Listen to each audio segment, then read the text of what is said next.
So I don't know who needs to hear this or not, but superheroes have always been woke. So there seems to be some degree of controversy surrounding the new Superman movie, calling it, woke or liberal or whatever buzzword, fits fucking this asshole, Ben Shapiro. There seems to be some kind of discord that James Gunn made a film for the libs that takes its time to talk about politics and how the world can be a better place, how we can be better. And somehow the concept of kindness, for the sake of simply being kind, is woke, along with the idea that being masculine means caring and how we treat others, and somehow that's a bad thing. Now look, I'm not even going to deep dive into the plot, but somehow we've come so far from the basic idea of human decency that Superman is a spokesman, when in reality, maybe you just grew up to become a villain. And I don't mean it in like that cool, like in my villain era way. I mean, you're just an asshole. Now, while there may be quite a bit of media for me to go ahead and dive into, I want to concentrate, at least for this video, strictly on Western comic books in general and how they've, well, again, always been woke. Now, Superman was famously created by two Jewish men fleeing Hitler's Germany in the 1930s, a la Jerry Siegel and Joe Shuster.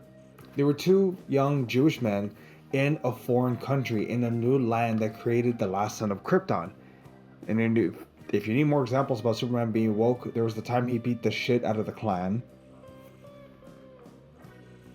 The second time he beat the shit out of the Klan. The third time he beat the shit out of the Klan. In 1949, there's a famous comic where Superman speaks to a classroom of kids to remind them that everyone is important and can do their part to make a difference no matter their skin color and gender. Do I hear DEI calls?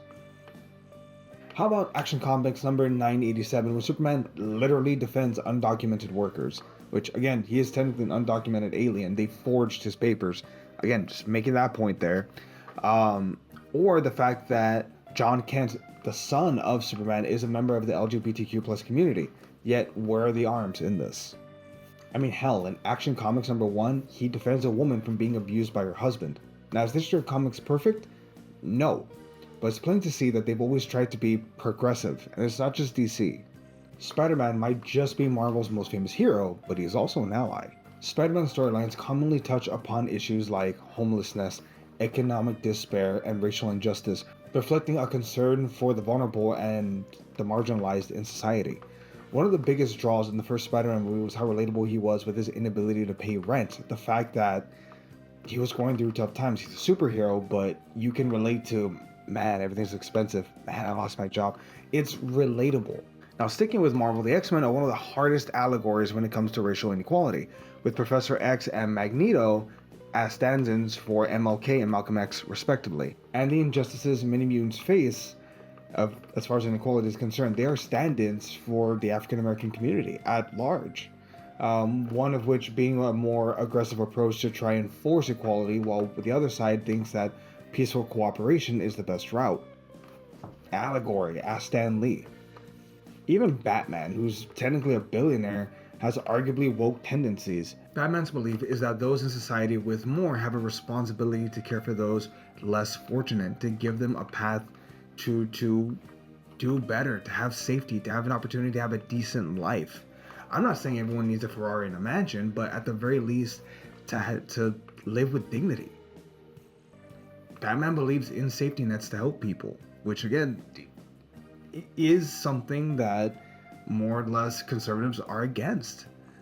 There's a strong focus of Batman trying to help and rehab people in need. And my personal favorite, the Punisher, whose symbol is famously used by cops, when in reality, Frank Castle hates cops. Even in one comic in 2019, he beats the hell out of some cops that are using his symbol for the Blue Lives Matter context, which, yeah, no, Frank Castle hates cops, folks, in case you couldn't put two and two together. Comic books are created by artists, and those artists, for the most part, are liberals, with their stories being told in color. Now, I wish I was more educated on the subject, but to be frank, I'm trying to manage everything. I will continue the series next week with a look at toxic masculinity in pop culture next week. Lucky me. Bye, everyone. Be kind.